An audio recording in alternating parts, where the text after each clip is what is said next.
छोटे से गांव में एक सास बहू की जोड़ी रहती थी। सास का नाम था सविता और बहू का नाम था राधा। सविता जी एक सख्त और अनुशासन प्रिय महिला थी, जबकि राधा एक सीधी सादी और विनम्र लड़की थी। जब राधा की शादी हुई और वह सविता जी के घर आई, तो उसे बहुत सी नई चीजें सीखनी पड़ी। शुरुआत में सविता जी और राह के बीच बहुत सी गलतफहमियां थी। सविता जी को लगता था कि राधा घर के कामों में निपुण नहीं है और उसे हर काम में सुधार की जरूरत है। वहीं राधा को लगता था कि सविता जी उसे समझने की कोशिश नहीं करती और हमेशा उसे डांटती रहती हैं। एक दिन गांव में एक बड़ा त्योहार मनाया जा रहा था। सविता जी ने राधा को त्योहार की तैयारियों की जिम्मेदारी सौंपी। राधा ने पूरी मेहनत और लगन से काम किया, लेकिन कुछ गलतियां हो गईं। सविता जी ने उसे डांटा और कहा, तुमसे तो कोई काम ठीक से नहीं होता।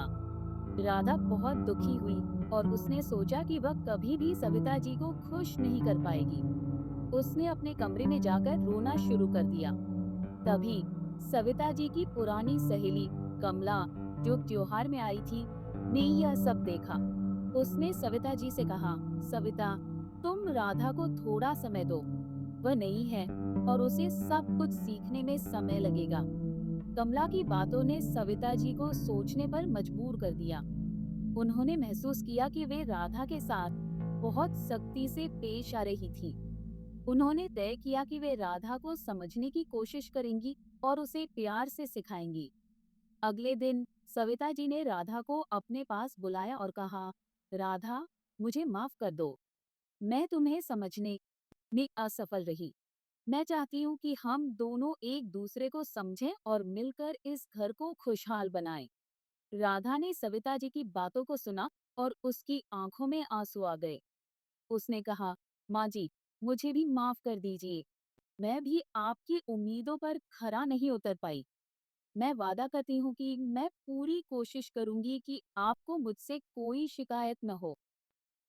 इसके बाद सविता जी और राधा के बीच का रिश्ता बदल गया। सविता जी ने राधा को हर काम में मदद की और उसे सिखाया कि कैसे घर के कामों को बेहतर तरीके से किया जा सकता है।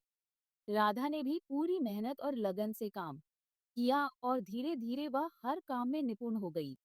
समय के साथ सविता जी और राधा के बीच का रिश्ता और मजबूत हो गया। वे दोनों एक दूसरे की सबसे अच्छी दोस्त बन गई। गांव के लोग भी उनकी तारीफ करते नहीं थकते थे। वे कहते थे, सविता और राधा का रिश्ता सास बहू का नहीं, बल्कि माँ बेटी का है। एक दिन गांव में एक बड़ा मेला लगा। सविता जी और राधा ने मिलकर मेले की तैयारियों में हिस्सा लिया। उन्होंने मिलकर मिठाइयाँ बनाई, सजावट की और मेले में स्टॉल्स लगाई। मेले में सभी ने उनकी मेहनत की तारीफ की। राधा ने पहली बार महसूस किया कि सविता जी के साथ काम करना कितना सुखद हो सकता है। मेले के बाद सविता जी ने राधा को अपने पास बुलाया और कहा, राधा, तुमने आज बहुत अच्छा काम किया। मुझे तुम पर गर्व है। राधा ने मुस्कुराते हुए कहा, माँ जी, ये सब आपकी सिखाई हुई बातें हैं। आपने मुझे सिखाया कि कैसे मेहनत और लगन से काम किया जाता है। सविता जी ने राधा को गले लगाते हुए कहा, राधा, तुम मेरी बेटी जैसी हो। मैं चाहती हूँ कि हम हमेशा इसी तरह मिलकर काम करें और इस घर को खुशहाल बनाएं। राधा ने भी सविता जी को गले लगाते हुए कहा, माँ जी, मैं भी यही चाहती हूँ। हम दोनों मिलकर इस घर को स्वर्ग बना देंगे। इस तरह सविता जी और राधा का रिश्ता और भी मजबूत हो गया। वे दोनों एक दूसरे की सबसे अच्छी दोस्त बन गईं और गांव के लोग उनकी मिसाल देते थे।